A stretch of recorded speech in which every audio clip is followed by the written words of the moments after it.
तो सबसे पहले क्वेश्चन की बात करें दोस्तों, तो जड़त्व का नियम सर्वप्रथम किसने दिया था? Most important and repeated question ये है दोस्तों। तो आपको बताना है कि जो जड़त्व का नियम था वो किसने दिया था। तो इसका राइट आंसर बात करें दोस्तों, इसका राइट आंसर हो जाएगा ऑप्शन नंबर ए, यानी गैलीलियो वैज्ञानिक थे जिन्होंने जड़त्व का नियम सर्वप्रथम दिया था। बाद में न्यूटन ने जड़त्व पर विस्तृत नियम का प्रतिपादन किया था। अगला क्वेश्चन देखते हैं, गुरुत्वाकर्षण नियमों के आविष्कारक कौन है? ये भी मोस्ट इम्पॉर्टेंट क्वेश्चन है दोस्तों, देख लीजिए कितनी बार आया हुआ है। जो गुरुत्वाकर्षण नियमों का आविष्कारक कौन है? तो इसका राइट आंसर हो जाएगा दोस्तों ऑप्शन नंबर बी, यानी न्यूटन, जो कि गुरुत्वाकर्षण नियमों के आविष्कारक हैं। इन्होंने अपनी पुस्तक प्रिंसिपिया में गुरुत्वाकर्षण का नियम दिया। गुरुत्वाकर्षण के नियम के अनुसार पृथ्वी हर वस्तु को अपनी ओर खींचती है। चलिए अगला क्वेश्चन देखते हैं दोस्तों।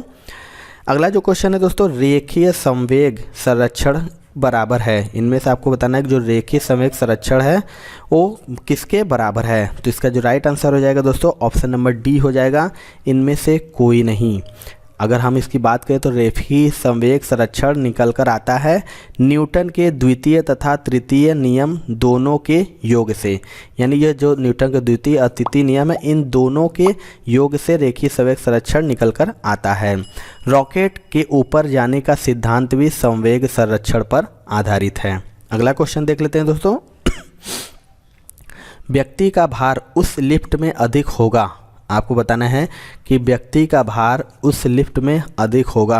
राइट आंसर बात करें दोस्तों, तो इसका राइट आंसर हो जाएगा ऑप्शन नंबर सी, यानी ऊपर की ओर त्वरित होने वाले। अगला क्वेश्चन देख लेते हैं दोस्तों, किसी पिंड के उस गुणधर्म को क्या कहते हैं जिससे वह सीधी रेखा में विराम या एक समान गति की स्थिति में किसी भी परिवर्तन का प्रतिरोध करती है? चार ऑप्शन आपके पास दिया हुआ है, आपको बताना है कि इसका राइट आंसर क्या होगा। तो इसका राइट आंसर बात करें दोस्तों, इसका राइट आंसर हो जाएगा ऑप्शन नंबर बी, यानी जड़त्व। जड़त्व इसका राइट आंसर हो जाएगा। जड़त्व के कारण ही पिंड अपनी अवस्था परिवर्तन का विरोध करता है। स्थिर है तो स्थिर रहना चाहता है, यदि गतिमान है तो गतिमान। अगला क्वेश्चन देख लेते हैं दोस्तों, किसी पिंड का वेग समरूप कहा जाता है जब? आपको बताना है कि किसी पिंड का वेग समरूप कहा जाता है जब। तो इसके राइट आंसर बात करें दोस्तों, इसका राइट आंसर हो जाएगा ऑप्शन नंबर सी, यानी वेग का मान और दिशा दोनों नियत हो। यानी किसी पिंड का वेग एक समान तब होता है जब पिंड के वेग का मान तथा दिशा दोनों स्थिर यानी नियत होते हैं। अगला क्वेश्चन देखते हैं,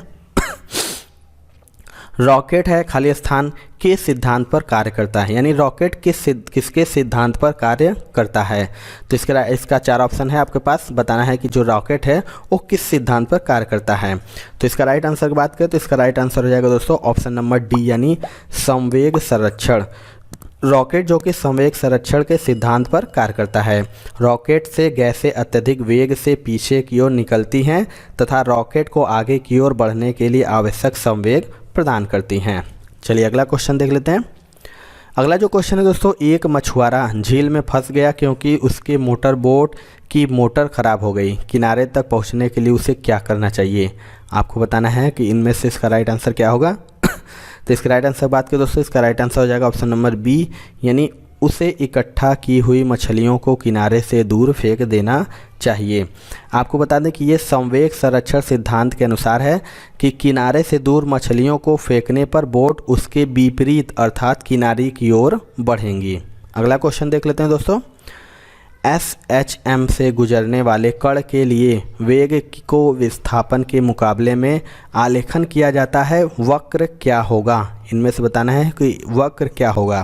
तो इसका जो राइट आंसर हो जाएगा दोस्तों ऑप्शन नंबर ए हो जाएगा, यानी एक दीर्घवृत्त। अगला क्वेश्चन देख लेते हैं दोस्तों, शून्य में स्वतंत्र रूप से गिरने वाली वस्तुओं की, आपको बताना है इसके आगे खाली स्थान है, इसमें से क्या होगा? जो शून्य में स्वतंत्र रूप से गिरने वाली वस्तुओं की, तो इसका जो राइट आंसर हो जाएगा ऑप्शन नंबर सी हो जाएगा, यानी समान त्वरण होता है। आपको बताते हैं कि जो शून्य में स्वतंत्र रूप से गिरने वाली वस्तुओं में समान त्वरण होता है क्योंकि वे पृथ्वी के गुरुत्व के अधीन गतिशील होती हैं। चलिए अगला क्वेश्चन देख लेते हैं दोस्तों, यदि पृथ्वी के उपग्रह की कक्षा दीर्घवृत्ताकार होती है तो दीर्घवृत्त का तल क्या होगा?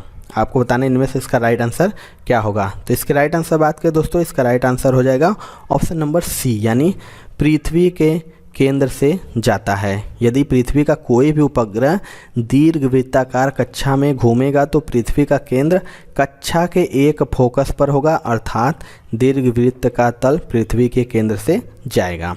चलिए अगला क्वेश्चन देख लेते हैं दोस्तों। स्प्रिंग का काठिन्य है, आपको बताना है इनमें से कि स्प्रिंग का काठिन्य क्या है। तो इसका राइट आंसर हो जाएगा दोस्तों ऑप्शन नंबर ए, यानी स्प्रिंग की भारवाहिका धारिता। स्प्रिंग का बात करें तो स्प्रिंग का काठिन्य स्प्रिंग की भारवाहिता की धारिता है। स्प्रिंग का काठिन्य जितना ही अधिक होता है उसकी भारवाहिता क्षमता उतनी ही अधिक होती है। चलिए अगला क्वेश्चन देख लेते हैं दोस्तों। आवेग माप है, इनमें से बताना है कि आवेग किसका माप है। तो इसका जो राइट आंसर हो जाएगा ऑप्शन नंबर डी, यानी भार का। आवेग जो है वो भार का माप है दोस्तों। चलिए अगला क्वेश्चन देख लेते हैं दोस्तों। बल का मात्रक है, मोस्ट इंपॉर्टेंट है दोस्तों ये क्वेश्चन। बताना है कि इनमें से बल का जो मात्रक है वो क्या है। तो इसका जो राइट आंसर हो जाएगा दोस्तों ऑप्शन नंबर बी, यानी किग्रा मीटर प्रति सेकेंड स्क्वायर। अगर बल के मात्रक की बात करें तो किग्रा मीटर प्रति सेकेंड स्क्वायर होता है। अगर बल के बराबर दोस्तों हो जाता है द्रव्यमान गुणे त्वरण। अगला क्वेश्चन देख लेते हैं। एक माइक्रोन बराबर है, इनमें से बताना है कि एक माइक्रोन किसके बराबर है। तो इसका जो राइट आंसर हो जाएगा दोस्तों ऑप्शन नंबर डी हो जाएगा 0.001 mm। अगला क्वेश्चन देख लेते हैं दोस्तों। तापमान का एसआई मात्रक है, most important and repeated question है दोस्तों। तापमान का जो एसआई मात्रक इनमें से क्या है। इसके राइट आंसर बात करें तो इसका राइट आंसर हो जाएगा ऑप्शन नंबर बी, यानी केल्विन। तापमान का जो एसआई मात्रक होता है केल्विन होता है, जबकि सामान्यतः इसे सेंटीग्रेड से व्यक्त किया जाता है। अगला क्वेश्चन देख लेते हैं दोस्तों। एक पानी से भरी ग्लास के नीचे से कागज़ को खींचते हैं तो पानी में गति उत्पन्न नहीं होती है। आपको बताना है इनमें से कौन सा इसका राइट आंसर होगा। तो इसका जो राइट आंसर हो जाएगा दोस्तों ऑप्शन नंबर बी हो जाएगा जड़त्व के कारण, यानी जड़त्व के कारण ही पानी से भरी ग्लास के नीचे से कागज़ को खींचने पर पानी में गति उत्पन्न नहीं होती है। अगला क्वेश्चन देख लेते हैं दोस्तों। स्प्रिंग को अपनी सामान्य लंबाई पर वापस लौटने के लिए लगने वाले बल को क्या कहते हैं। स्प्रिंग को अपनी सामान्य लंबाई पर वापस लौटने के लिए लगने वाले बल को क्या कहते हैं। तो इसके राइट आंसर हो जाएगा दोस्तों ऑप्शन नंबर डी, यानी प्रत्यानयन बल कहते हैं। जो स्प्रिंग होता है को अपनी सामान्य लंबाई पर वापस लौटने के लिए लगने वाला जो बल होता है वो प्रत्यानयन बल कहलाता है। चलिए अगला क्वेश्चन देख लेते हैं दोस्तों। गतिमान वस्तु में क्या होती है। इन चारों में से बताना है कि गतिमान वस्तु में कौन सी ऊर्जा होती है। तो इसका राइट आंसर हो जाएगा दोस्तों ऑप्शन नंबर डी, यानी गतिज ऊर्जा। गतिमान वस्तु में गतिज ऊर्जा होती है।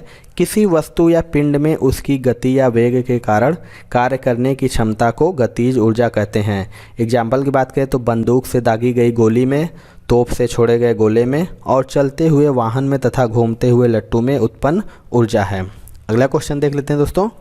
चलती गाड़ी में बैठे आदमी की ऊर्जा कौन सी होगी। चलती गाड़ी में बैठे आदमी की ऊर्जा होगी, तो इसका भी राइट आंसर हो जाएगा दोस्तों ऑप्शन नंबर सी, यानी गतिज एवं स्थितिज दोनों हो जाएगी।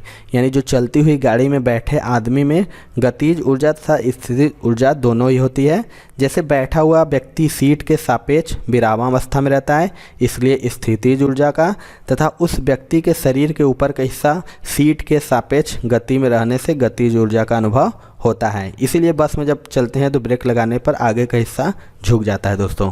अगला क्वेश्चन देख लेते हैं। क्रिया एवं प्रतिक्रिया क्या है। इनमें से बताना है क्रिया और प्रतिक्रिया क्या है।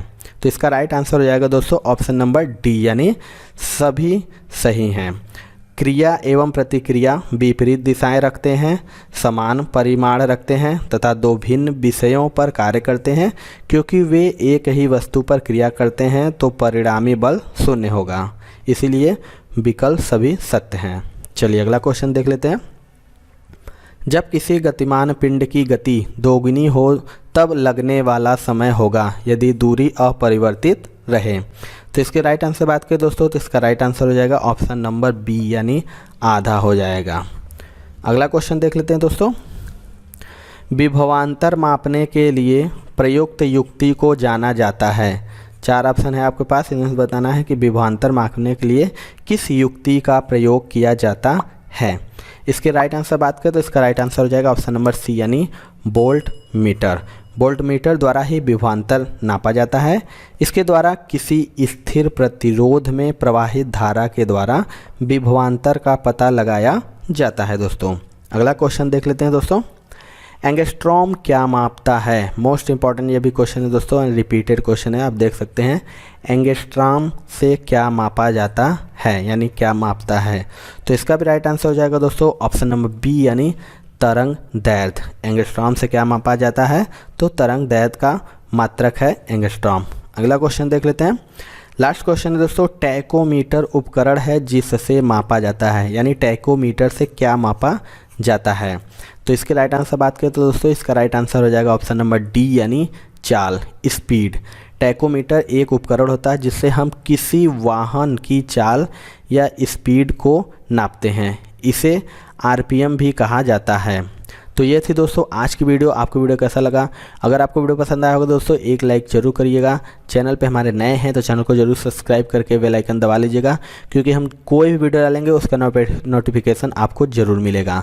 तो दोस्तों मिलते हैं अपने अगले वीडियो में, तब तक के लिए जय हिंद जय भारत।